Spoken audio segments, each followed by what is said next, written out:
ମୁଁ ଅରୁଣ କୁମାର ସ୍ୱାଇଁ ଅଧ୍ୟକ୍ଷ Udayanath autonomous college of science and technology Adashpur Cuttack.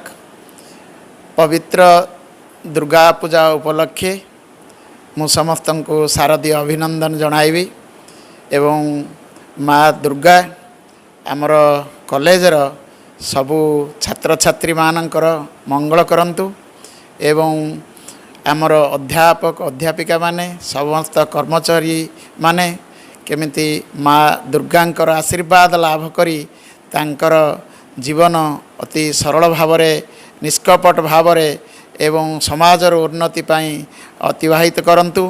ଏବଂ ମୁଁ ଅନୁରୋଧ କରିବି ଆମର କଲେଜର ପରିଚାଳନା କମିଟିର ସଭାପତି ମହୋଦୟାଙ୍କୁ ତାଙ୍କ ଆଶୀର୍ବାଦ ରହୁ ଆମମାନଙ୍କ ଉପରେ ପିଲାମାନଙ୍କ ଉପରେ ଏବଂ ପରିଚାଳନା କମିଟିର ସମସ୍ତ ସଭ୍ୟମାନଙ୍କର ସୁଚିନ୍ତିତ ଚିନ୍ତାଧାରା କଲେଜର ଉନ୍ନତି ପାଇଁ ରହୁ।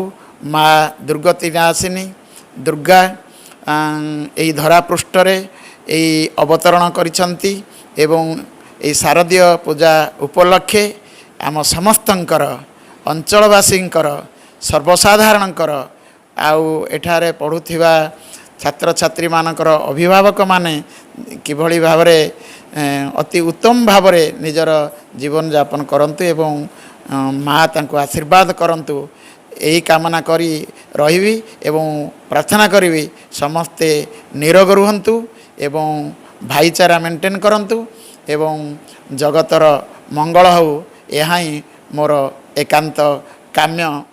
ଜୟ ମା ଦୁର୍ଗା।